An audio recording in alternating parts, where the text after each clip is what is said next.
والصلاة والسلام والتحية والإكرام على نبي الرحمة وخازن المغفرة وقائد الخير والبركة ومنقذ العباد من الهلكة سيدنا ومولانا أبي القاسم محمد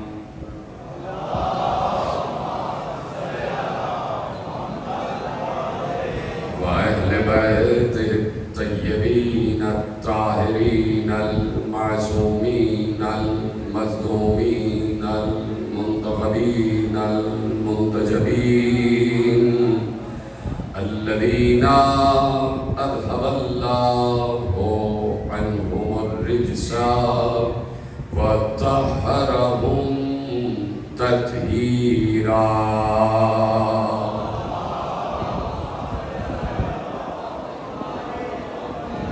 أما بعد فقد قال الله سبحانه وتعالى في محكم كتابه المجيد وفرقانه الحميد وقوله الحق بسم الله الرحمن الرحيم يعرفون نعمة الله ثم ينكرونها وأكثرهم الكافرون. صلوات پڑھے محمد و آل محمد.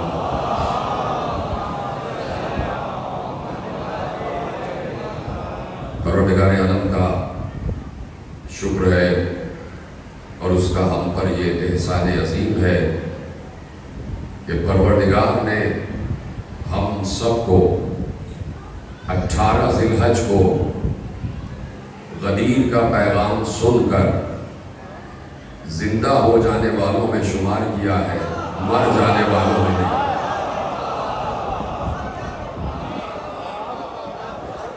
یہ اس کا کرم ہے کہ جس کے دل میں غدیر کی محبت ڈال دے، اور جو غدیر کو نہیں بھولتا اس کا حافظہ بھی محفوظ رہتا. جس کو غدیر یاد ہوتی ہے اسے نسیان نہیں ہوتا، نہ اسے ہذیان ہوتا ہے. اس لیے ہم دنیا کی آنکھوں سے آنکھیں ملا کر کہتے ہیں کہ ہم غدیری ہیں، ثقیفائی نہیں ہیں. ہم اللہ کا انتخاب مانتے ہیں، کسی بھی دور کے ملا کا انتخاب نہیں مانتے. ہم اللہ کے منتخب کیے ہوں کو مانتے ہیں، بندوں کے منتخب کیے ہوں کو نہیں مانتے. اس لیے کہ ہماری نگاہ میں اصل چیز ہے توحید، ہماری نگاہ میں اصل چیز ہے الوہیت، ہماری نگاہ میں اصل چیز ہے وحدانیت. ہم نہیں جانتے کہ کون کیا ہے، ہم صرف یہ جانتے ہیں کہ مصطفیٰ نے کیا کہا ہے. مصطفیٰ نے کہا نماز پڑھو، ہم آج تک نماز پڑھ رہے ہیں. مصطفیٰ نے کہا روزہ رکھو، ہم آج تک روزہ رکھ رہے ہیں. مصطفیٰ نے کہا زکوٰۃ دو، ہم آج تک زکوٰۃ دے رہے ہیں.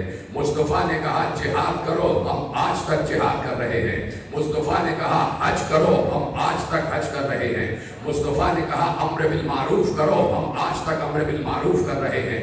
مصطفیٰ نے کہا نہی عن المنکر کرو، ہم آج تک نہی عن المنکر کر رہے ہیں. مصطفیٰ نے کہا حقوق اللہ ادا کرو، ہم آج تک حقوق اللہ ادا کر رہے ہیں. مصطفیٰ نے کہا حقوق العباد ادا کرو، ہم آج تک حقوق العباد ادا کر رہے ہیں. تو یہ کیسے ہو سکتا ہے کہ مصطفیٰ کے کہنے سے نماز مان لیں، مصطفیٰ کے کہنے سے روزہ تو مان لیں، مصطفیٰ کے کہنے سے جہاد تو مان لیں، اور مصطفیٰ کے کہنے سے غدیر نہ مانیں؟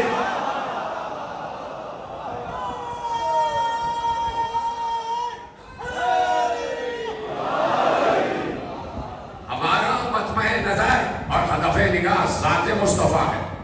ہم سے زیادہ مصطفیٰ سے پیار ہی کوئی نہیں کرتا. بڑی آسانی سے سن رہے ہیں آپ جملہ. ہم سے زیادہ مصطفیٰ سے کوئی پیار ہی نہیں کرتا. ہم سے زیادہ مصطفیٰ سے کوئی پیار ہی نہیں کرتا ہم سے زیادہ، مصطفیٰ سے کوئی پیار ہی نہیں کرتا، اور مصطفیٰ کو بھی ہم سے زیادہ کوئی اور پیارا بھی نہیں ہے۔ مصطفیٰ کو بھی ہم ہی پیارے ہیں۔ یہ میں نے اپنی طرف سے بات نہیں کی ہے، میرے پاس دلائل ہیں، اپنے اس دعوے کے دلائل ہیں کہ ہمیں شیعہ ہونے پر فخر ہے۔ 1 2 3 4 5 6 7 8 9 10 بس میں پھر جملہ کہہ دیتا ہوں، آپ کی عزت کی بات ہے، ہمیں شیعہ ہونے پر فخر ہے۔ پھر پیچھے والے نہیں بول رہے، اچھا ابھی نہیں بول رہے تو اب بولیے گا آپ، جو میں دلیلیں دینے جا رہا ہوں۔ ہمیں شیعہ ہونے پر فخر ہے، شیعہ ہونے پر فخر ہے۔ دیکھو شیعہ کوئی فرقہ نہیں ہے، شیعہ کوئی فرقہ نہیں ہے، شیعہ کوئی فرقہ نہیں ہے۔ اگر شیعہ فرقہ ہوتا تو فرقے کتنے ہیں؟ 73، ٹھیک ہے، 72 فرقے ہیں، 73 فرقے ہیں، جتنے بھی آپ فرقے دیکھتے چلے جائیں، فرقے ہیں 73۔ اور فقہ جو اس وقت چل رہی ہے وہ 5 ہے، حنبلی ہیں، شافعی ہیں، مالکی ہیں، حنفی ہیں اور جعفری ہیں، ہے کہ نہیں؟ یہ فقہ چل رہی ہے۔ اگر یہی فرقے ہوتے اور شیعہ بھی فرقہ ہوتا، یاد رکھیے گا جملہ دے رہا ہوں اور جہاں تک میری بات پہنچ جائے، اگر مکتب شیعہ بھی فرقہ ہوتا تو قرآن میں فرقہ مالکی کا بھی تذکرہ ہوتا، شافعی کا بھی تذکرہ ہوتا، حنفی کا بھی تذکرہ ہوتا، مالکی کا، سب کا تذکرہ ہوتا، لیکن قرآن میں لفظ شیعہ کا ہونا بتا رہا ہے کہ نہ شیعہ کل فرقہ تھا، نہ آج ہے، نہ قیامت تک ہوگا۔ گفتگو یہیں سے آگے بڑھے گی۔ اس لیے دیکھو بات یہ ہے کہ ہم سے بہت سے سوالات کیے جاتے ہیں کہ یہ تابوت قرآن میں دکھائیے، یہ تعزیہ قرآن میں دکھائیے، یہ مجلس قرآن میں دکھائیے، یہ جھولا قرآن میں دکھائیے، یہ علم عباس قرآن میں دکھائیے، یہ سینہ زنی قرآن میں دکھائیے، یہ قامہ زنی قرآن میں دکھائیے، یہ زنجیر زنی قرآن میں دکھائیے، یہ نوحہ خانی قرآن میں دکھائیے، یہ عشق شوری قرآن میں دکھائیے، یہ ساری چیزیں قرآن میں دکھائیے۔ تو ایک سوال ہمارے بھی پاس ہے، آپ اپنے فرقے کا نام قرآن میں دکھائیے۔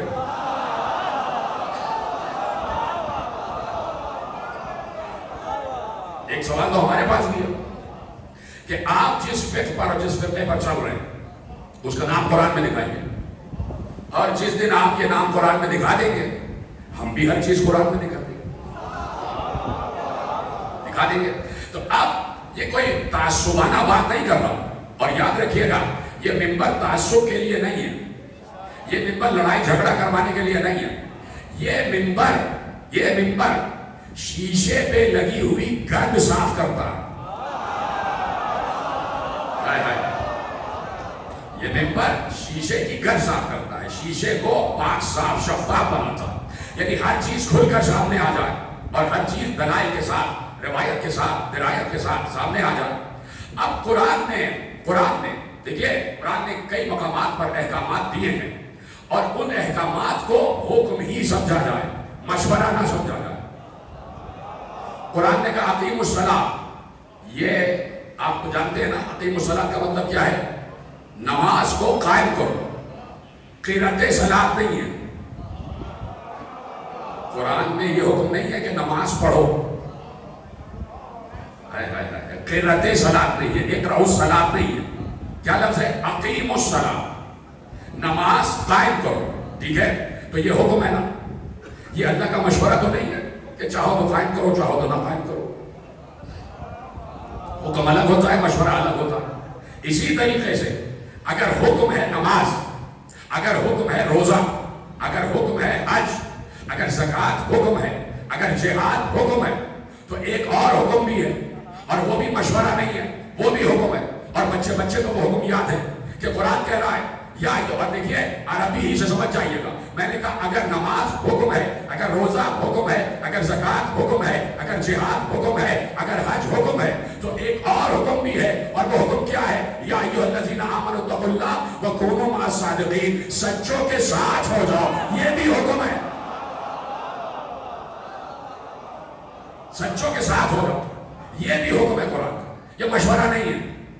مشورے میں ہوتا ہے کہ بھائی چلو اگر کر لیا نہیں کر لیا کوئی بات نہیں. تو یہ اللہ مشورے نہیں دے رہا, یہ اللہ حکم دے رہا, حکم ہے. کون ہو, یہ صیغہ امر کا ہے, یہ صیغہ ہے حکم کا. کون ہو, مع الصادقین, ہو جاؤ سچوں کے ساتھ. یہ کون کہہ رہا ہے؟ جو خود سب سے بڑا سچا ہے,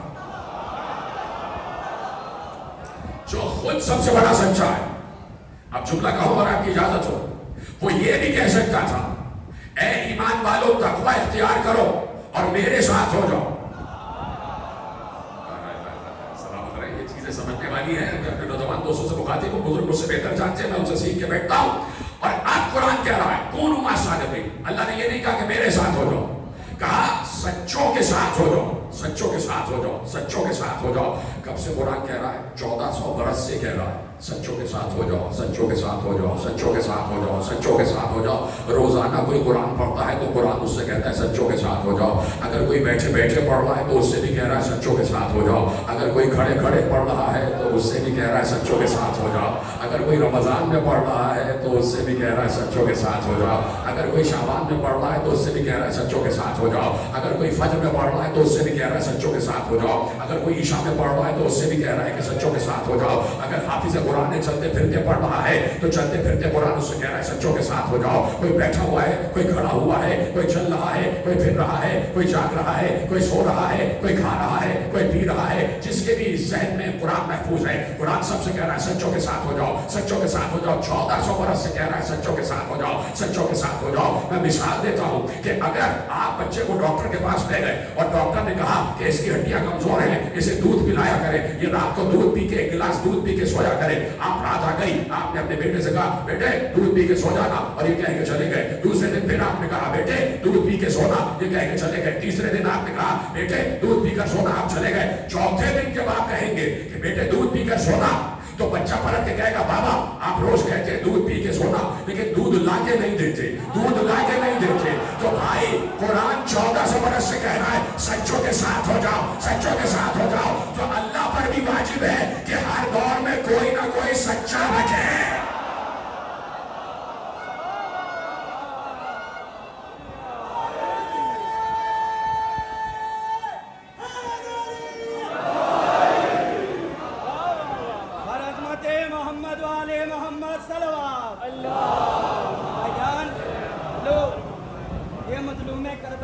فرش ادا ہے, کوئی شوٹنگ میں ہلا نہیں ہے, مہربانی کریں صرف شوٹنگ میں لا آپ ان سے لے لیں. کل ایمان نعرہ حیدری. مجھے فرما رہے ہیں آپ سچوں کے ساتھ ہو جاؤ, سچوں کے ساتھ ہو جاؤ. یہ اللہ کیوں کہہ رہا ہے سچوں کے ساتھ ہو جاؤ؟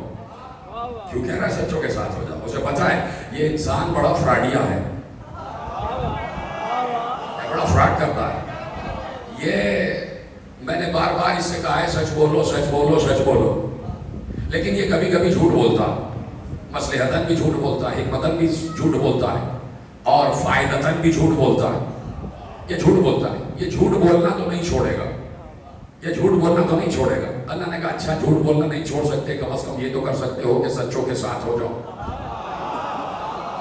سچوں کے ساتھ ہو جاؤ. تو سچوں کے ساتھ رہنا, سچوں کے ساتھ رہنا. اب کس سے پوچھے کہ وہ سچے کون ہیں جن کے ساتھ ساتھ رہنے کا حکم مل رہا؟ سلامت رہے. اگر آپ میری بات سمجھ رہے ہیں, کس سے پوچھے کہ وہ صادقین کون ہیں, کونوا مع الصادقین, کون سے سچے, اور سچوں کا معیار کیا ہے, کنہیں سچا کہا جائے. مولوی کسی کو سچا کہہ دے تو کیا اسے سچا مان لے؟ سچائی کا معیار کیا ہے, صداقت کا معیار کیا ہے؟ تو ہم کسی مفتی سے نہیں پوچھیں گے, کسی ملا سے نہیں پوچھیں گے, کسی روایت سے نہیں پوچھیں گے, کسی درایت سے نہیں پوچھیں گے, کسی حکایت سے نہیں پوچھیں گے, علم رجال سے نہیں پوچھیں گے, علم فلسفہ سے نہیں پوچھیں گے, علم کلام سے نہیں پوچھیں گے, علم بیان سے نہیں پوچھیں گے, علم حکمت سے نہیں پوچھیں گے, علم تفسیر سے بھی نہیں پوچھیں گے, خود قرآن سے پوچھیں گے. قرآن تو بتا سچوں کا معیار کیا ہے, تو بتا قرآن کہ اللہ جنہیں سچا کہہ رہا ہے وہ سچے ہوتے کون ہیں, کن کو اللہ سچا کہہ رہا ہے. سچ ہونے کا, سچا ہونے کا معیار کیا ہے, اس کے معیارات کیا ہیں, اس کے پروٹوکولز کیا ہیں, اس کے اسٹینڈرڈز کیا ہیں, کہ کسے ہم اللہ کا بنایا ہوا سچا کہیں, جنہیں اللہ سچا کہہ رہا ہے. قرآن سے پوچھ رہا ہوں میں.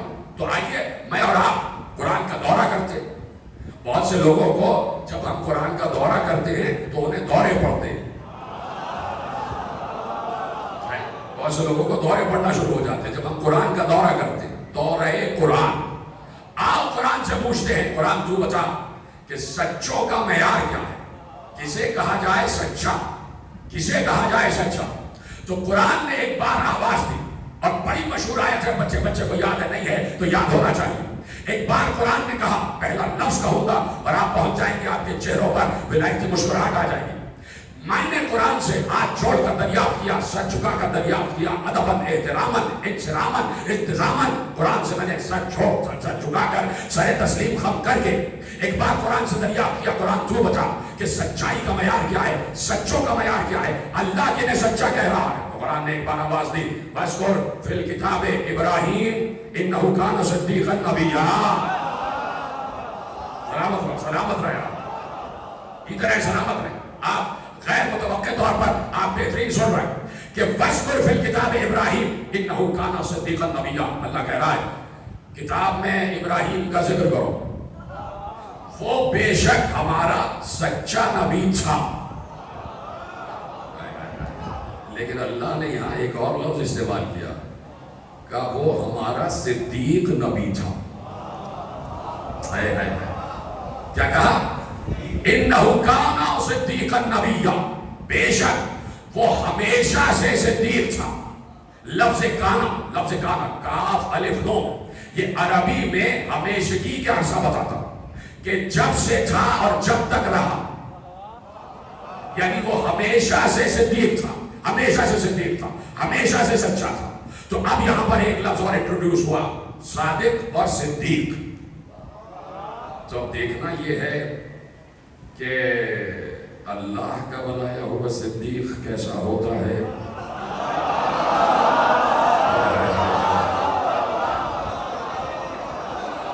اللہ کا بنایا ہوا، اللہ کا کہا ہوا صدیق کیسا ہوتا ہے۔ اللہ نے کہا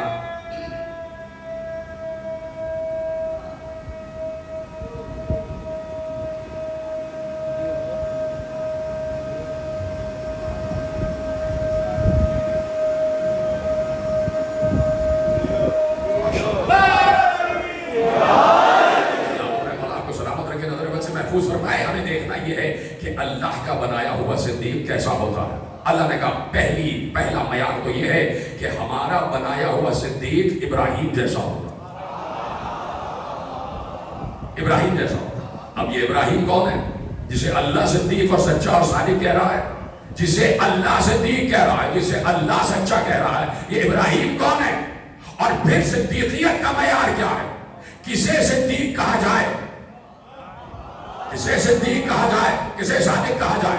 تو کہا ابراہیم صدیق ہے، ابراہیم سچا ہے اور ہمیشہ سے صدیق ہے۔ توجہ فرما رہے آپ؟ تو اب ہم نے پوچھا کہ ابراہیم جو ہمیشہ سے صدیق ہے اور جسے تو نے صدیق کہا ہے، تو ذرا ابراہیم کے معیارات بھی تو بتا دے۔ ایک بار اللہ نے کہا قرآن پڑھتے چلے جاؤ، دورہ قرآن ہو رہا ہے نا میرے ساتھ ہے نا، دورہ قرآن کرتے ہوئے ایک بار اللہ نے کہا قرآن پڑھتے چلے جاؤ، دورہ قرآن کرو، اور دورہ قرآن کرتے کرتے تمہیں کہیں نہ کہیں اچانک آیت نظر آ جائے گی کہ جہاں ہم بتائیں گے کہ ابراہیم اگر صدیق ہے تو کیوں ہے۔ ایک بار اللہ نے ارشاد فرمایا اِنَّ إِبْرَاهِيمَ كَانَ أُمَّةً قَانِتًا لِلَّهِ حَنِيفًا وَلَمْ يَكُن مِنَ الْمُشْرِكِينَ۔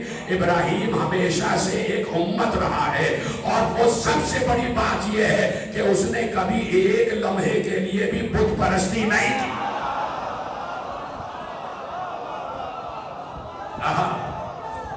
توجہ فرمائی، یعنی صادق و صدیق وہ ہوتا ہے جو کبھی مشرک نہ رہا ہو، اس نے کبھی شرک نہ کیا ہو، اور ہمیشہ سے صدیق، ہمیشہ سے صدیق۔ یہ نہیں کہ ابراہیم 40 برس کے بعد صدیق بنے ہوں یا 60 برس کے بعد صدیق بنے۔ تو سمجھ کر میرا سلام ہے، سلامت نے بیچ والے حضرات میرا ساتھ دے رہے ہیں۔ یہ نہیں کہ 40 برس کے بعد لا الہ الا اللہ کہا تو صدیق بن گئے، صادق بن گئے۔ اِنَّهُ كَانَ صِدِّيقًا نَبِيًّا، وہ ہمارا ہمیشہ سے صدیق نبی تھا۔ تو صداقت اور صادقیت اور صدیقیت کا معیار یہ ہے کہ کبھی بھی مشرک نہ رہا ہو، کبھی بھی بت پرست نہ رہا ہو۔ ایسے ہی معیارات تھوڑی بن جاتے، ہم تو قرآن پڑھ رہے ہیں، میں تو حدیث پڑھ ہی نہیں رہا، میں تو قرآن پڑھ رہا ہوں، اور قرآن ہی سے قرآن کو سمجھا جا رہا ہے. کیا کرو کہ علامہ جلال الدین سیوطی نے الاتقان فی علوم القرآن میں قرآن فہمی کے 4 ذرائع بتائے. انہی میں سے ایک ذریعہ میں نے بھی لے لیا. انہوں نے کہا کہ قرآن کو قرآن سے سمجھو, قرآن کو حدیث سے سمجھو, قرآن کو آثار صحابہ سے سمجھو, اور قرآن کو اسرائیلیات سے سمجھو. تو ہم قرآن کو قرآن سے سمجھ رہے ہیں, قرآن کو قرآن سے سمجھ رہے ہیں. قرآن ہی نے کہا کونوا مع الصادقین. آپ نے قرآن سے پوچھا صادق کون ہے؟ کہا صدیق النبی. ہم نے کہا صدیق نبی ابراہیم کیوں ہے؟ کہا لم یکن من المشرکین. اس لیے وہ صدیق ہے, صادق ہے کہ اس نے کبھی شرک نہیں کیا, وہ کبھی بتوں کے سامنے جھکا ہی نہیں. وہ بت شکن جو ہے بت تراش نہیں ہے, وہ بت شکن جو ہے بت گر نہیں ہے, بت تراش نہیں ہے, بت خالق نہیں ہے, وہ بت شکن ہی کرتا ہے. تو اب اللہ نے ابراہیم کے اوصاف گنوانا شروع کر دیے اور کہا ان ابراہیم کان امۃ قانتا للہ حنیفا ولم یکن من المشرکین. بات آگے بڑھی. شاکرا لانعمہ واجتباہ وہداہ الی صراط مستقیم. یہ ہے میری بات سمجھنے والا, بہت آسان آیت ہے, میں آپ کے حوالے کر رہا ہوں. شاکرا لانعمہ, جو نعمتیں ہم نے اس پر نازل کی ہیں وہ نعمتوں پر شکر کرنے والا. ابراہیم ہمیشہ نعمتوں پر شاکر. واجتباہ, اور ہم نے اسے مجتبی بنایا. آپ سے بڑھ کر کون سمجھے گا کہ بس ہم اسی بات پہ بول دیں, اسے ہم نے مجتبی بنایا. تو کیا ہے ابراہیم کے صفات؟ ایک تو وہ صدیق ہے, دوسرے وہ مشرک نہیں ہے, تیسری بات یہ کہ وہ شاکر ہے, چوتھی بات یہ کہ وہ مجتبی ہے, اور پانچویں بات کیا ہے؟ وہداہ الی صراط مستقیم. ہم نے اسے براہ راست صراط مستقیم کی ہدایت کی ہے. ہم نے اسے براہ راست صراط مستقیم کی ہدایت کی ہے. ایک اور مقام پر حضرت ابراہیم کے لیے ارشاد فرمایا وَآتَيْنَاهُ فِي الدُّنْيَا حَسَنَةً, اور ہم نے اسی دنیا میں اسے حسنہ بھی عطا کیا. دونوں چیزیں یاد رکھیے گا کہ وَهَدَاهُ إِلَى صِرَاطٍ مُسْتَقِيمٍ. ہم نے یعنی ابراہیم علیہ السلام کو جو ہدایت ہوئی ہے وہ ہدایت بلا واسطہ ہوئی ہے, ڈائریکٹ ہدایت ہے, بیچ میں کوئی ملک بھی نہیں ہے. اللہ نے براہ راست ابراہیم کو بتایا ابراہیم یہ ہے صراط مستقیم. نہیں, میرا اشارہ سمجھیے گا.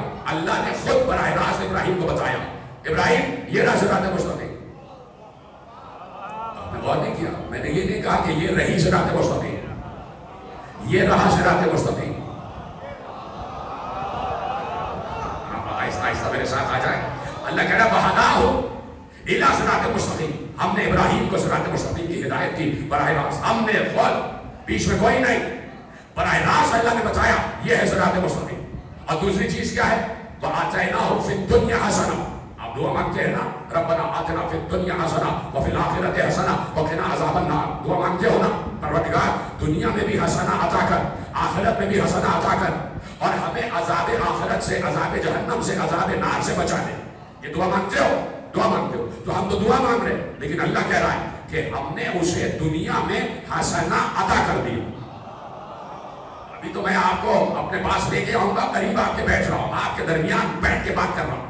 فَآتَيْنَاهُ فِي الدُّنْيَا حَسَنَةً. ہم نے اسے دنیا ہی میں, اسی دنیا میں حسنہ بھی عطا کر دیا.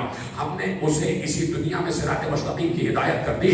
تو اب مجھے ذرا زحمت ہوگی اگر آپ ہی مجھے بتا دیں. نہیں, چلو میں تھوڑا سا آپ کا وقت لیتا ہوں. یہ صراط مستقیم ہے کیا؟ 5 وقت اللہ نے کہا ہے کہ نماز میں کہنا اہدنا الصراط المستقیم, اہدنا الصراط المستقیم, اہدنا الصراط المستقیم. مجھے صراط مستقیم کی ہدایت کر, مجھے صراط مستقیم کی ہدایت کر, مجھے صراط مستقیم کی ہدایت کر. میرے محترم بزرگ بھائیوں نے آج تک یہ ترجمہ لکھا ہوا ہے صراط مستقیم کی ہدایت کر, صراط مستقیم کی ہدایت کر. مجھے نہیں پتا کہ جو بزرگ, میرا بزرگ, جو بزرگ, اس امت کے بزرگ, برادران بزرگ جو 70 برس سے نمازیں پڑھ رہے ہیں اور نماز پڑھ کے کہہ رہے ہیں صراط مستقیم دکھا دے, دکھا دے, دکھا دے, تو مجھے نہیں پتا کہ ان کو دکھائی گئی یا نہیں, کہ ان کی دعا قبول ہوئی یا نہیں ہوئی. لیکن جب ہم دعا مانگتے ہیں تو ہمارے یہاں لفظ کا ترجمہ ہی بدل جاتا ہے. جیسے ہی ہم کہتے ہیں اہدنا الصراط المستقیم, تو ہمارے علماء نے ائمہ سے سن کے کہا کہ یہاں اہدنا کا مطلب ہدایت کار نہیں, اہدنا کا مطلب یہ ہے کہ ہمیں صراط مستقیم پر باقی رہو, ہے نا, ہمیں صراط مستقیم پر باقی رہو. سب سے پوچھیے آپ، یہ میں نے آپ کو زحمت دی، جا کے پوچھیے گا، امت سے پوچھیے گا کہ یہ صراط مستقیم کیا ہے؟ وہ کہیں گے اللہ کا راستہ. سب کی آواز آئے گی اللہ کا راستہ، صراط مستقیم اللہ کا راستہ، صراط مستقیم اللہ کا راستہ. ہم کہیں گے یہیں پر آپ غلط ہیں، اس لیے کہ آپ قرآن پڑھتے تو ہیں، غور سے نہیں پڑھتے. اس لیے پڑھا لکھا مجمع ہے، آہستہ سے کہہ دوں ایک بات تو سمجھ لیجیے گا، خدا کی سماعتوں کو اور نکھار عطا فرمائے. اس لیے کہ اللہ کہہ رہا ہے اہدنا الصراط المستقیم کہو، تو اس کے فوراً بعد صراط مستقیم کی تشریح بھی کرنا ہے. اگر صراط مستقیم اللہ ہی کا راستہ ہے، جو کہ ہے یقیناً، اس سے انکار نہیں ہے، لیکن اگر براہ راست اللہ کا راستہ ہے تو کیا ہونا چاہیے تھا؟ اہدنا الصراط المستقیم، صراط اللہ، ہمیں اس صراط مستقیم کی ہدایت کر جو اللہ کا راستہ ہے. یہ ہونا چاہیے تھا. کیا ہے اگلا لفظ؟ صراط الذین انعمت علیہم، ان لوگوں کا راستہ جن پر تو نے نعمتیں نازل کی ہیں، ان لوگوں کا.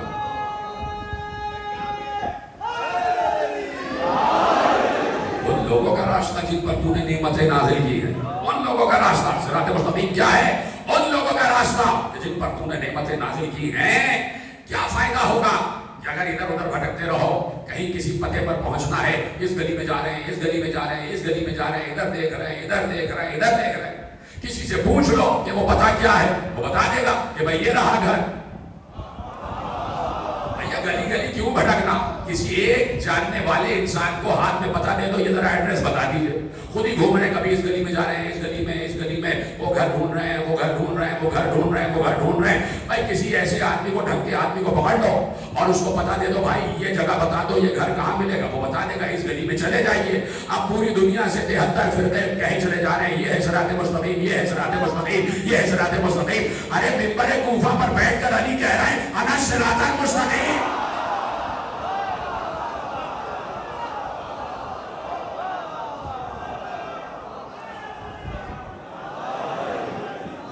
منبر کوفہ پر بیٹھ کر علی اعلان کر رہے ہیں میں ہوں صراط مستقیم، یعنی میں ہوں وہ راستہ جو اللہ تک پہنچاتا ہے.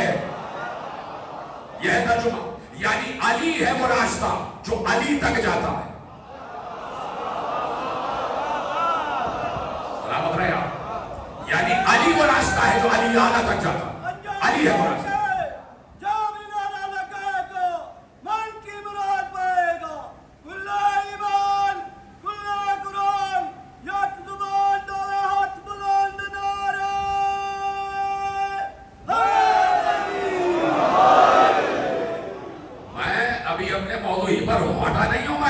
میں نے تو آپ کو ایک گوشہ دکھایا ہے کہ منبر کوفہ کو دیکھو، تصور میں لاؤ کہ منبر کوفہ ہے 1400 برس پہلے، اور وہاں پر سلونی کہنے والا بیٹھا ہوا ہے اور سامنے ایک مجمع لگا ہوا ہے.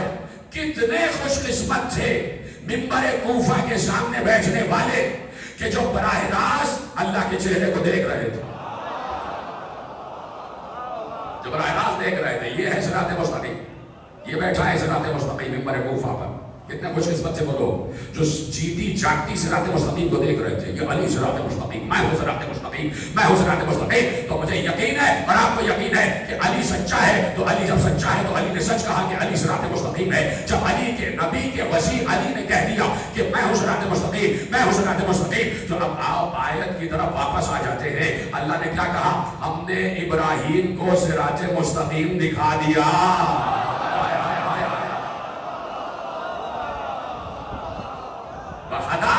صراط مستقیم، ہم نے ابراہیم کو صراط مستقیم کی ہدایت کی اور ہم نے بتایا یہ ہے صراط مستقیم.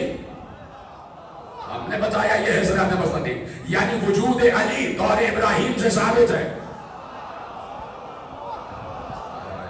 سب کو بولنا چاہیے تھا اس معاملے پر، لیکن کچھ لوگ بس لہذا خاموش رہے کہ وہ دلیل مانگ رہے. دلیل لے جاؤ.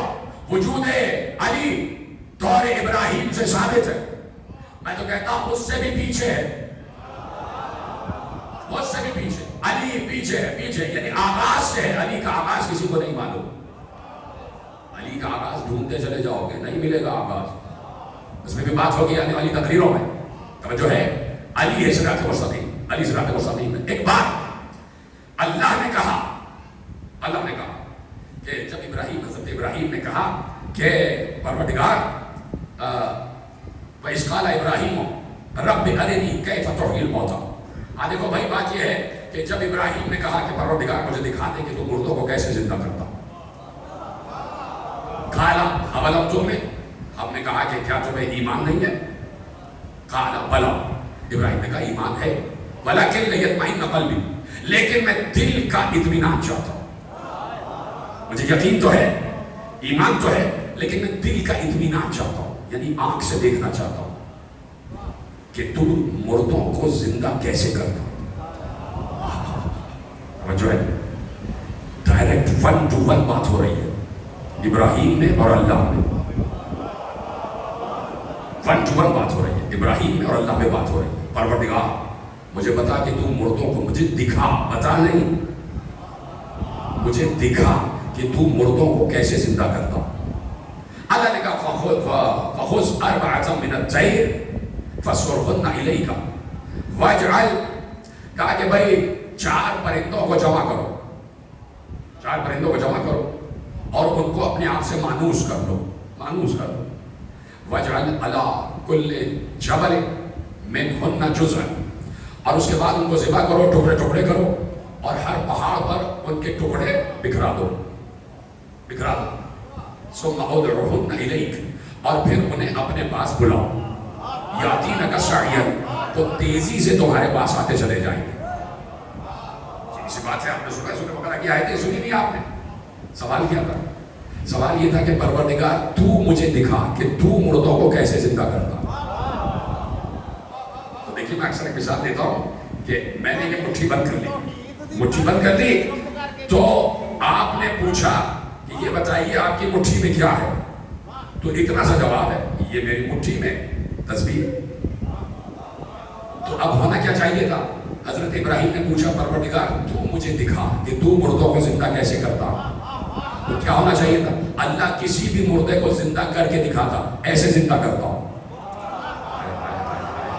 ایسے زندہ کرتا ہوں. لیکن اللہ نے یہ نہیں کیا, اس لیے کہ اللہ کا دوست ہے ابراہیم, اور دوست کو دوست جتنا چاہتا ہے عطا کرتا ہے, دیتا جاتا ہے. اللہ خوش ہے, اللہ اطمینان سے ہے کہ دوست نے پوچھا ہے کہ اے میرے دوست تو دکھا دے کہ تو مردوں کو زندہ کیسے کرتا ہے. تو دوست نے کہا اے میرے دوست ابراہیم میں کیا دکھاؤں کہ میں کیسے زندہ کرتا ہوں, لے میں اپنی مردوں کو زندہ کرنے والی صفت تجھ میں منتقل کر دیتا ہوں. اب تو زندہ کر تو پتہ چل جائے میں کیسے زندہ کرتا ہوں. کہا کہ میں اپنی مردوں کو زندہ کرنے والی صفت تجھ میں منتقل کرتا ہوں. تو اے ابراہیم تم خود دیکھ لو گے کہ میں مردوں کو زندہ کیسے کرتا ہوں. اب ہے جملہ جو آپ کے حوالے کرنا چاہتا ہوں. 1,24,000 انبیاء جو بھی اللہ کی طرف سے ہادی آئے ہیں, بہت تیزی سے مجھے آگے بڑھنا ہے, پھر کبھی موقع ہوگا تو تفصیل درج کریں گے, اور کل سے یہیں سے گفتگو آگے بڑھتی چلی جائے گی. اس لیے کہ ایام عزا ہیں اور مصائب کے دن ہے, تو میں چاہتا ہوں مصائب آپ کے سامنے بہت زیادہ پڑھوں, لیکن مجھے بس 2 منٹ دینا تاکہ میں تم تک وہ بات پہنچا دوں کہ جس کا میں نے ابھی دعویٰ کیا ہے. اور دعویٰ میں نے کیا کیا ہے کہ وجود علی دور ابراہیم سے بھی ثابت ہے. اب یہ دعویٰ میرا ہے اور میں تمہیں دلیل دے رہا ہوں. اب جتنے انبیاء ہیں 1,24,000 انبیاء, چاہے اولیاء ہوں, چاہے اوصیاء ہوں, چاہے ہادیان برحق ہوں, چاہے حجت الہی ہو, جو بھی اللہ کی طرف سے آتا ہے, اللہ کی طرف سے ہادی بن کے آتا ہے, اللہ کی طرف سے جو بھی نبی بن کے آتا ہے, اللہ کی طرف سے جو بھی رسول بن کے آتا ہے, وہ معجزے لے کر آتا ہے. کوئی نبی بغیر معجزہ نہیں آیا, کوئی نبی بھی بغیر معجزہ نہیں آیا. اب سنو جملہ, نبی سے جب بھی کسی نبی سے کسی امت نے معجزہ طلب کیا تو نبی نے معجزہ دکھایا.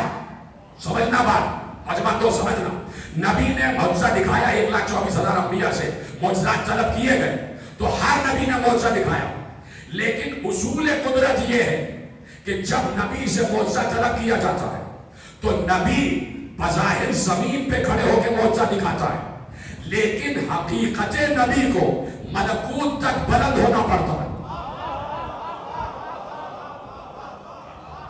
شاید بات میری پہنچی نہیں, اس لیے کہ آپ ملکوت نہیں سمجھے. اب میں آپ کو ملکوت سمجھاتا ہوں. ایک چیز ہے ملکوت السماوات والارض. بزرگوں سے مخاطب نہیں ہوں, بزرگوں سے بہتر جانتے ہیں. ادب آپ سے کہہ رہا ہوں, میں بچوں کے لیے عرض کر رہا ہوں کہ شاید بچوں تک یہ بات نہیں پہنچی کہ ملکوت کیا ہوتا ہے. پہلی بات تو یہ ہے, اس کو آگے تشریح کریں گے. آج سے جملہ سن لیجئے, اشیاء کے ظاہر کو ملک کہا جاتا اور اشیاء کے باطن کو ملکوت کہا جاتا. اس جملے کو آپ یاد رکھیے گا. اگر آج میں تشریح کرنے بیٹھ گیا تو 1.5 گھنٹہ لگے گا, مجھے بہت تیزی سے آگے بڑھنا ہے, سیالکوٹ پہنچنا. تو اب ملکوت کیا چیز ہے؟ ملکوت السماوات والارض, آسمان اور زمین کا ملکوت. اس سے بہتر میں جملہ آپ کے حوالے نہیں کر سکتا. جو جملہ آپ کے اذہان کو مس کرتا ہوا آپ کے دل میں اتر جائے, اس سے بہتر میں تشریح نہیں کر سکتا. اس لیے کہ سب جانتے ہیں اب جو میں ٹرم استعمال کرنے والا ہوں آپ کو سمجھانے کے لیے. ملکوت السماوات والارض یعنی کائنات کا 18,000 عالمین کا کمانڈ اینڈ کنٹرول سینٹر. اتنا بڑا لکھا مجمع بیٹھا ہے, آپ کو کمانڈ اینڈ کنٹرول سینٹر کا نہیں پتا؟ بھائی ہر شہر میں کمانڈ اینڈ کنٹرول سینٹر ہوتا ہے کہ جہاں سے پورے شہر کو کنٹرول کیا جاتا ہے. کیمرے لگے ہوئے ہوتے ہیں, یا شالمی دکھایا جا رہا ہے, یا ٹھوکر دکھایا جا رہا ہے, یا مان روڈ دکھائی جا رہی ہے, یا کینٹ دکھایا جا رہا ہے. یعنی ایک آدمی ہے, ایک سینٹر میں بیٹھا ہے, پورے شہر کو کنٹرول کر رہا. کہیں دیکھ رہا ہے کہ کوئی ڈاکہ ڈال رہا ہے تو فوراً اس جگہ کے ایسے چو کا فون کیا, بھائی فلاں جگہ پہنچو, وہاں ڈاکو بیٹھا ہے, اور فوراً اس نے حکم دیا اور وہ ایسے جو وہاں پہنچ کے ڈاکو کو پکڑ لیا. اس کو کہتے ہیں کمانڈ اینڈ کنٹرول سینٹر, کہ جہاں پر پورے کیمرے لگے ہوتے ہیں, جس کو آپ سیف سٹی کہتے ہیں. سیف سٹی پروجیکٹ سنا ہے نا آپ نے؟ یار بتا دیا کرے میرے بھائی, ایسے نہیں بیٹھا کرے بھائی, بات تو سمجھ میں آ رہی ہے. کمانڈ اینڈ کنٹرول سینٹر دیکھا ہے نا؟ دیکھا ہے. تو بھائی کمانڈ اینڈ کنٹرول سینٹر, کائنات 18,000 عالمین کا کمانڈ اینڈ کنٹرول سینٹر, اسے کہتے ہیں ملکوت السماوات والارض. اب جملہ پلٹ رہا ہوں, اللہ کے اقتدار کے مرکز کو ملکوت کہتے ہیں. اقتدار و اختیار خدا کے مرکز کو ملکوت السماوات والارض کہتے ہیں. یہاں سے پوری کائنات کنٹرول ہوتی ہے. حالانکہ اللہ محتاج نہیں ہے, یہ بات یاد رکھنا, اللہ محتاج نہیں ہے, لیکن یہ نظام خدا ہے, یہ سسٹم ہے, یہ ڈیوائن سسٹم ہے. اس ڈیوائن سسٹم میں انبیاء بھی اس سسٹم کا حصہ ہے, نہیں تو اللہ کو انبیاء کی بھی ضرورت نہیں ہے. کچھ ملائکہ بارش برسانے پر عامر ہیں, کچھ ملائکہ اللہ اگانے پر, کچھ ملائکہ ہوا چلانے پر مامور ہیں. تو کیوں؟ کہ اللہ براہ راست بارش نہیں برسا سکتا, لیکن یہ اس کا سسٹم ہے, یہ اس کا قائم کیا ہوا نظام ہے. اسی طرح اس نظام میں اس نے اپنے اقتدار و اختیار کے مرکز کو قائم کیا اور اسے ملکوت السماوات والارض کہتے ہیں. تو جب بھی کسی نبی کو معجزہ دکھانا ہوتا ہے, اسے ملکوت تک بلند ہونا پڑتا ہے. بظاہر پوری امت اسے زمین پر دیکھ رہی ہوتی ہے, یہ کھڑا ہے ہمارا نبی, لیکن نبی کی حقیقت کو, نبی کے نور کو ملکوت پہ جانا ہوتا ہے, اور وہاں جا کے وہ چیزوں کا اختیار استعمال کرتا ہے. یعنی نبی سے کہا گیا چاند کو 2 ٹکڑے کرو, تو نبی بظاہر زمین پر تھے, لیکن حقیقت محمدیہ ملکوت پر تھی, اور وہاں جا کے اپنا وہ اختیار استعمال کیا کہ جہاں سے چاند کو 2 ٹکڑے کر دیا جاتا ہے. اس کو کہتے ہیں ملکوت السماوات والارض. اب حضرت ابراہیم جب مردوں کو, پرندوں کو زندہ کر رہے تھے تو بظاہر زمین پر بیٹھے ہوئے تھے, بظاہر زمین پر بیٹھے ہوئے تھے, لیکن اللہ نے انہیں ملکوت پر بلند کیا. جب ملکوت پر بلند کیا تو اللہ نے بتایا مردوں کو زندہ کیسے کیا جاتا. اس ہمارے اقتدار کے سینٹر میں ہر چیز ہے. ہم بندہ کیسے اگاتے ہیں, ہم بارش کیسے برساتے ہیں, ہم ہوا کیسے چلاتے ہیں, یہ ساری چیزیں ملکوت میں ہیں. اور ہر مردوں کو زندہ کیسے کرتے ہیں, ابراہیم ایسے مردوں کو زندہ کرتے ہیں. اور جب ملکوت پر کوئی انسان پہنچ جاتا ہے, کوئی ہستی, کوئی ذات پہنچ جاتی ہے, تو اس کا اختیار ملائکہ پر بھی ہو جاتا ہے. تو جو ملکوت پر بلند ہوگا, ملائکہ پر واجب ہے کہ اس کی اطاعت کرے, ملائکہ پر واجب ہے کہ اس کی اطاعت کرے.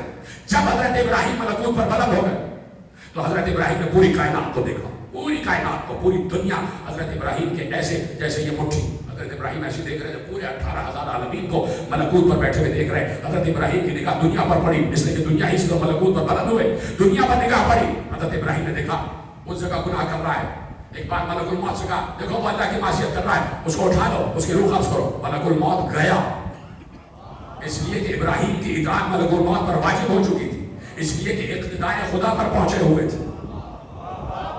دوسری جگہ دیکھا اسرائیل دیکھو وہ بھی گناہ کر رہا ہے, اس کو بھی موت دو, اس کو بھی موت دو, اس کو بھی موت دو. جہاں دیکھا گناہ ہو رہا ہے, حضرت ابراہیم نے کہا اس کو بھی موت دو، اس کو موت دو، اس کو موت دو، اس کو موت دو۔ ایک بار جب بہت سارے آدمیوں کو مروا دیا حضرت ابراہیم نے، تو ایک بار اللہ بولا ابراہیم ابراہیم ابراہیم کیا کر رہے ہو؟ میں بھی تو ان کو گناہ کرتے ہوئے دیکھتا ہوں، میں تو انہیں نہیں مانتا۔ یعنی ملکوت پر پہنچ کر اپنا اختیار استعمال کرنے کے لیے مزاج خدا ہونا چاہیے۔ توجہ فرمائی آپ نے۔ اب اللہ نے کہا جو مردے زندہ کر لیے، تو حضرت ابراہیم نے ملکوت کو دیکھا، ملکوت کو دیکھا، بات ختم ہو رہی ہے، ملکوت کو دیکھا، چاروں طرف اللہ کے اقتدار کے مرکز کو دیکھا۔ اور اب جب ملکوت کے مرکز پر نگاہ پڑی تو حضرت ابراہیم نے دیکھا کہ وہاں پہلے سے 5 انوار ہیں جو منور ہیں، جگمگ جگمگ کر رہے ہیں۔ پہلے سے 5 انوار ہیں جنہوں نے ملکوت کو منور کیا ہوا۔ اب ابراہیم کی نگاہ اور پڑی تو دیکھا ان 5 کے گرد 9 مزید انوار ہیں جن سے عرش، جن سے پورا ملکوت منور ہوا ہے۔ پھر حضرت ابراہیم نے دیکھا کہ ان 14 کے گرد کروڑہا انوار ہیں جو ان 14 کا طواف کر رہے ہیں، جو ان 14 کا طواف کر رہے ہیں، جو ان 14 کا طواف کر رہے ہیں۔ اب حضرت ابراہیم نے براہ راست اللہ سے پوچھا پروردگار یہ 5 کون ہیں؟ اللہ نے کہا لو ہم تو اسی انتظار میں رہتے ہیں کوئی ہم سے پوچھے اور ہم بتائیں۔ پروردگار یہ 5 کون ہیں؟ اللہ نے کہا میں محمود ہوں، یہ احمد ہیں، میں علی اعلیٰ ہوں، یہ علی ہے، میں فاطر السماوات والارض ہوں، یہ فاطمہ ہے، میں محسن ہوں، یہ حسن ہے، میں قریب الاحسان ہوں، یہ حسین ہے۔ اب حضرت ابراہیم نے پوچھا پروردگار ان 5 کے جو 9 ہیں وہ کون ہیں؟ کہا یہ 9 ذریت حسین میں آنے والے 9 امام۔ 14 ہو گئے، پتا چل گیا ابراہیم کو یہ 14 ہیں جن کی وجہ سے پوری کائنات ہے۔ اب لے جاؤ جملہ، میرے مکتب کے ہر عالم نے لکھا ہے، جب میں کہہ دوں ہر عالم تو میں دعوے سے کہہ رہا ہوں ساری تفسیریں میری پڑھی ہوئی ہیں، اور ہر تفسیر میں ملکوت پر جب جاؤ کے روایت لکھی ہوئی ہے۔ ایک بار 14 کے گرد لاکھوں کروڑوں انوار دیکھے جو ان 14 کا طواف کر رہے ہیں، طواف کر رہے ہیں، طواف کر رہے ہیں۔ اب حضرت ابراہیم نے پوچھا پروردگار یہ کروڑوں کون ہیں؟ تو ایک بار اللہ نے کہا یہ علی کے شیعہ ہیں جو طواف کر رہے ہیں۔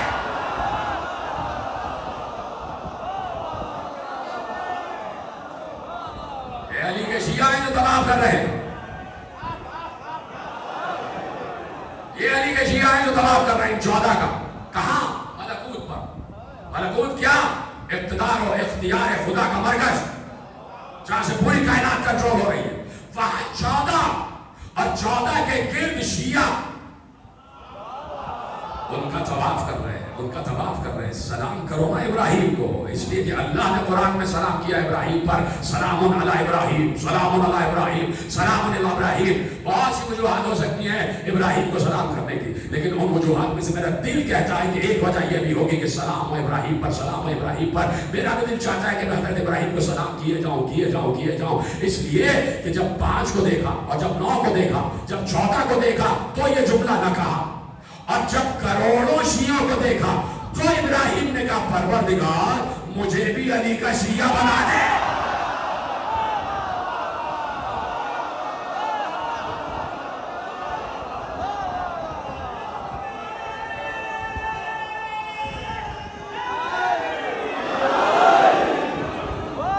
پروردگار مجھے بھی علی کا شیعہ بنا دے۔ بالکل جیسے لفظ پڑھ رہا ہوں ویسے ہی کتاب میں لکھے ہیں، ادھر ادھر لفظ نہیں کر رہا۔ جیسے ہی حضرت ابراہیم نے کہا پروردگار مجھے بھی علی کا شیعہ بنا دے، تو اللہ نے کہا لو ہم نے تمہیں شیعہ بنا دیا۔ اور اللہ نے اس کام کو اور اس جملے کو قرآن میں رکھ کر کہا وَإِنَّ مِن شِيَّتِهِ لَإِبْرَاهِيمَ۔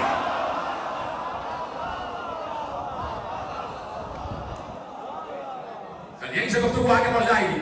وَإِنَّ مِن شِيَّتِهِ لَإِبْرَاهِيمَ، ابراہیم اس کے شیعوں میں سے تھا، ابراہیم اس کے شیعوں میں سے تھا۔ شیعت ہی کی ضمیر لوگوں نے، قرآن کا ترجمہ کرنے والوں نے نوح کی طرف منتقل کی کہ بھائی اس سے پہلے نوح کا تذکرہ آ رہا تھا، تو فوراً اللہ نے کہا اِنَّ مِن شِيَّتِهِ لَإِبْرَاهِيمَ، ابراہیم نوح کے شیعوں میں سے تھا، ابراہیم نوح کے شیعوں میں سے تھا۔ ترجمہ کرنے والے نے لکھ دیا۔ تو بھائی بات نزی ہے، تحمل سے میں ایک جملہ عرض کر رہا ہوں بڑے لطیف لہجے میں کہ حضرت ابراہیم جب آئے تو آ کر انہوں نے نوح کی شریعت کو منسوخ کیا. میرا ساتھ دے رہے ہیں تو بات سمجھ گئے. انہوں نے جناب نوح کی شریعت کو منسوخ کیا. کہ جس کی شریعت منسوخ ہو جائے وہ افضل ہوگا یا مفضول ہوگا؟ تو کیا شرم آ رہی ہے یہ لکھتے ہوئے کہ ابراہیم علی کے شیعوں میں سے تھا؟ جب ہم دوسری باتیں کرتے ہیں تو تم کہتے ہو شیعہ تو علی کے چاہنے والوں کو کہتے ہیں. سلام ہو آپ پر بھائی, آپ کی سادگی پہ, اس سادگی پہ کون نہ مر جائے ہے خدا. مرتے ہیں اور ہاتھ میں تلوار بھی نہیں. ہمیں تو دیکھ کر کہتے ہو شیعہ ہوتے ہی علی کے چاہنے والے, علی کے ماننے والوں کو شیعہ کہتے ہیں, علی کے ماننے والوں کو شیعہ کہتے ہیں. اور جب ابراہیم کی بات آ گئی تو نوح کے ماننے والوں کو شیعہ. وہاں تمہاری تشریح ہی بدل جاتی ہے, وہاں کی تشریح ہی بدل جاتی ہے.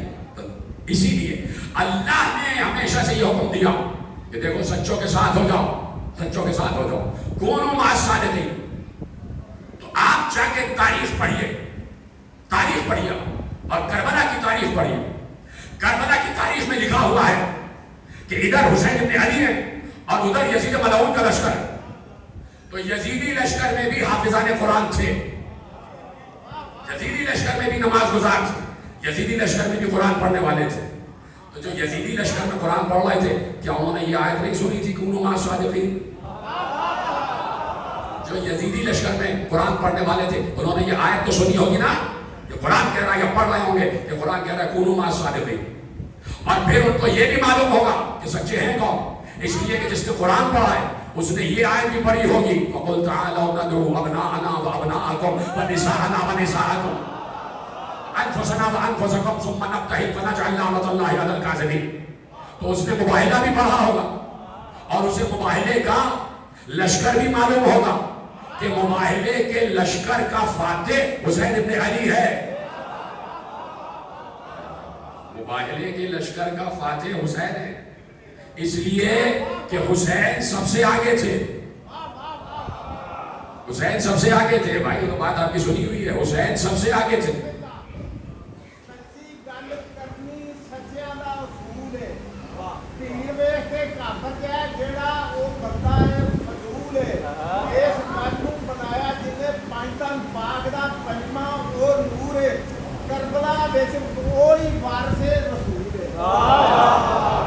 حسین کربلا میں سچ کے نمائندے تھے, اپنے دور کا صادق تھا حسین, اور سب جانتے تھے حسین کون ہے.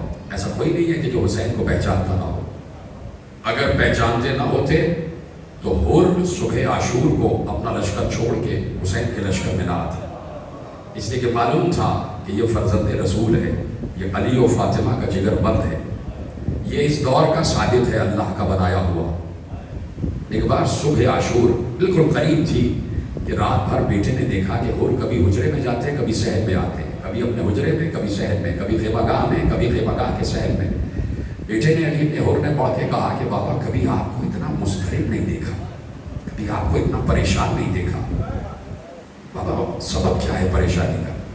کچھ کہا نہیں. بیٹے کا ہاتھ پکڑا اور لے کے چلے, باہر آئے, خیمہ گاہ حسینی کے قریب آئے اور کہا بیٹے کہ تو کچھ آوازیں سن رہا ہے, کچھ آوازیں سن رہا ہے. بیٹے نے کان لگا کے آوازیں سنی تو بیٹے نے ایک بار تحیر کے لہجے میں کہا بابا چھوٹے چھوٹے بچوں کی آوازیں آ رہی ہیں, الاتش الاتش. چچا ہم پیاسے ہیں, بابا ہم پیاسے ہیں. کہا کہ بیٹے تجھے معلوم ہے میں حسین کے بچوں کو اس عالم تک پہنچانے کا قصوروار ہوں. اگر میں حسین کو گھیر کر یہاں نہ لاتا تو آج یہ کیفیت نہ ہوتی, حسین کے بچے پیاسے نہ ہوتے. بیٹے میں نے فیصلہ کر لیا ہے کہ میں یزید کے لشکر کو چھوڑ کے حسین کی خدمت میں جاؤں گا, اور مجھے معلوم ہے میرا آقا اتنا کریم ہے کہ میرے گناہ کو معاف کر دے گا. بیٹے نے کہا بابا آپ تنہا نہیں جائیں گے, میں بھی ساتھ جا رہا ہوں. بھائی نے سنا تو بھائی نے کہا میں بھی ساتھ جا رہا ہوں. ایک بار غلام نے سنا تو غلام نے کہا میں بھی ساتھ جا رہا ہوں. یہ 4 آدمیوں کا قافلہ چلا, لیکن جب جانے لگے تو ہر نے کہا بیٹے میں ایسے نہیں جاؤں گا. کہا بابا کیسے جائیں گے؟ کل لجام فرس حسین پر ہاتھ ڈالا تھا. اجرکم اللہ. یہ آپ کو پتا ہے کہ روشنیاں کیوں مندب کی جاتی ہیں؟ اس لیے کہ اگر کوئی رونے سے شرماتا ہے تو وہ شرمائے نہیں. اندھیرا ہو جائے, اندھیرے میں جیسے چاہو, جیسی شکل چاہ کے بنا کے رو, تم گریہ کرتے جاؤ. آج 3 محرم ہے, کل 7 دن کا مہمان رہ گیا حسین. یہ رونق ہے حسین ابن علی کی آمد کے دم سے ہے. آپ کی آواز گریہ بلند رہے. ایک بار کہا بیٹے میں ایسے نہیں جاؤں گا. کہا بابا کیسے جائیں گے؟ کہا میں نے لجام فرس حسین پر ہاتھ ڈالا تھا, حسین کی لجام فرس کو روکا تھا.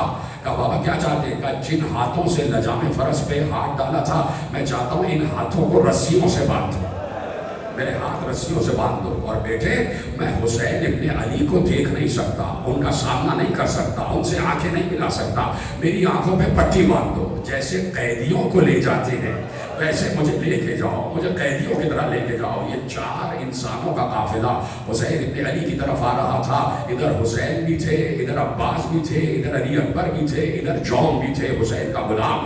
ایک بار جیسے ہی وہ قریب آئے, ادھر سے جون آگے بڑھا, جون آگے بڑھا, ادھر سے حر کے غلام نے کہا اللہ اکبر, اللہ اکبر. حر نے کہا اے میرے غلام تو نے نعرہ تکبیر کیوں بلند کیا؟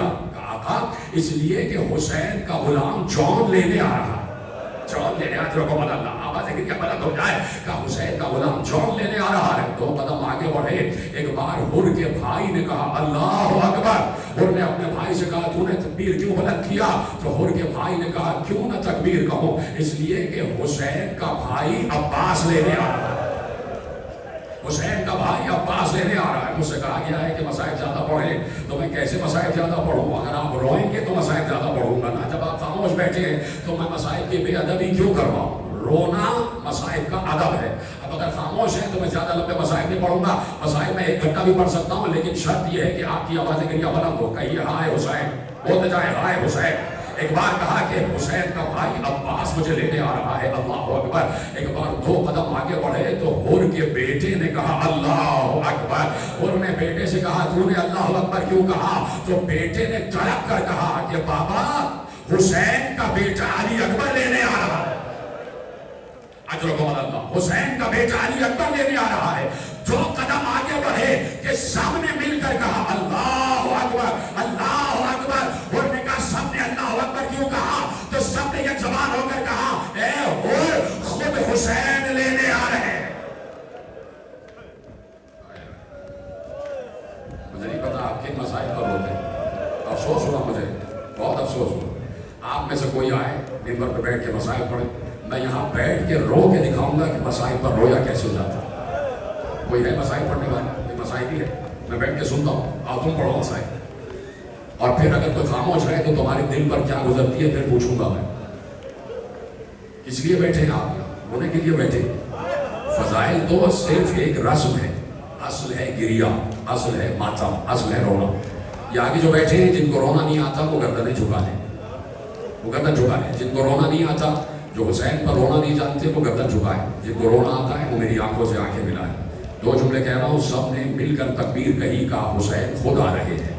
جیسے ہی حر نے سنا حسین خود آ رہے ہیں, حر کھڑے قدموں سے زمین پر گر گیا اور گرنے کے بعد کہا کہ مجھے گردن سے پکڑ کر حسین کے پاس لے جاؤ, اور جیسے ہی میرے آقا کے قدم آ جائیں میرے سر کو آقا کے قدموں پہ رکھ دینا. حسین کے قدموں پر حر کا سر رکھ دیا گیا.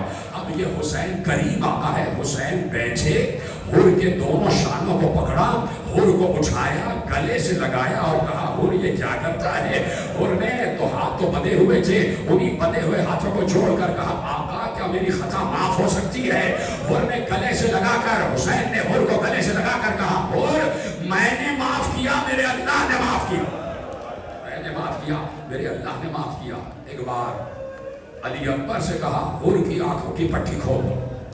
حر کی آنکھوں کی پٹی کھول دی گئی. حسین نے کہا حر کے ہاتھوں کی رسیاں بھی کھول دو. میں نے کہا اور آپ نے سن لیا, لیکن اب مجھ سے پوچھنا کہ حسین نے کس سے کہا کہ حر کے ہاتھوں کی رسی کھولو؟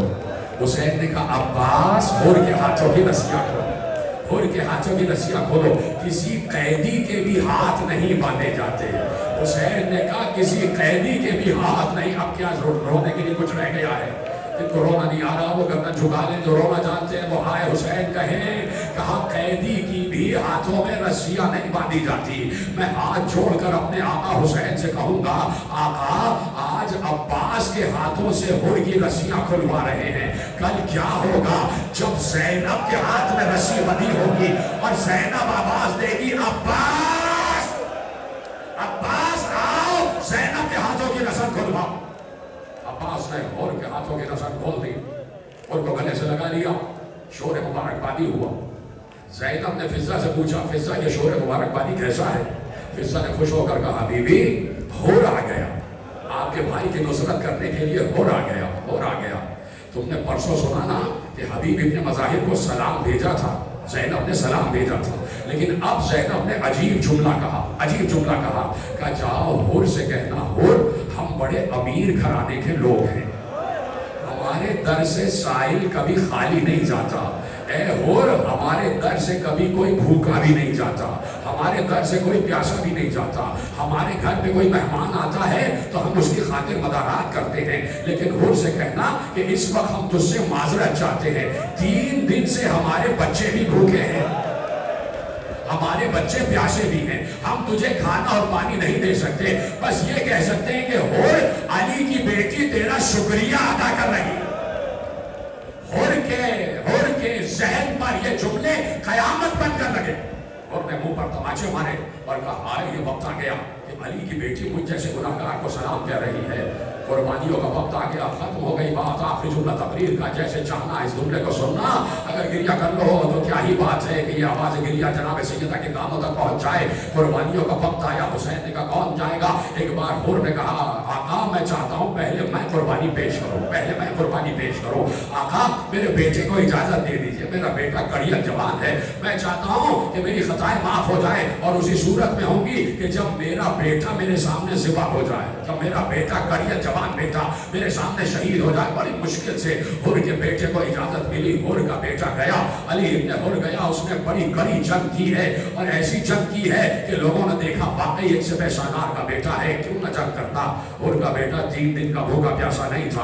ہور کے بیٹے نے بڑے حملے کیے, آخرکار چاروں طرف سے حملہ ہوا. ہور کا بیٹا زین فرس سے زمین پر آ گیا, زخمی ہو کر گرا, پورے جسم سے لہو بہ رہا تھا. بیٹے نے گرتے گرتے کہا بابا میری مدد کو آؤ, بابا میری مدد کو آؤ. ہور نے جیسے ہی اپنے کڑیل جوان بیٹے کی آواز سنی تو بے اختیار ہور نے دوڑ لگائی اور چاہتا تھا کہ اپنے بیٹے کے لاشے کو اٹھانے جائے. ایک بار حسین نے ہور کے ہاتھ پر ہاتھ رکھا, کہا ہور کہاں جا رہے ہو, ہور کہاں جا رہے ہو. ہور نے روتے ہوئے کہا آقا میرا بیٹا بلا رہا ہے, میرا بیٹا بلا رہا ہے. ایک بار حسین نے کہا ہور رک جاؤ, جوان بیٹے کا لاشا بوڑھا باپ نہیں اٹھاتا, بوڑھا باپ کڑیل جوان کا لاشا نہیں اٹھاتا. اور میں تیرے بیٹے کا لاشا لاؤں گا. حسین ہور کے بیٹے کو لاشا کو لائے, آؤ رو کر حسین سے کہو اے آقا حسین آپ نے تو کہا کہ بوڑھا باپ کڑیل جوان کا لاشا نہیں اٹھاتا. ارے علی اکبر آواز دے رہا تھا, حسین تنہا گئے, لاشے کو اٹھایا, آواز دی اے بابا علی خیبر قدر اٹھانا آسان, کڑیل جوان کی لاش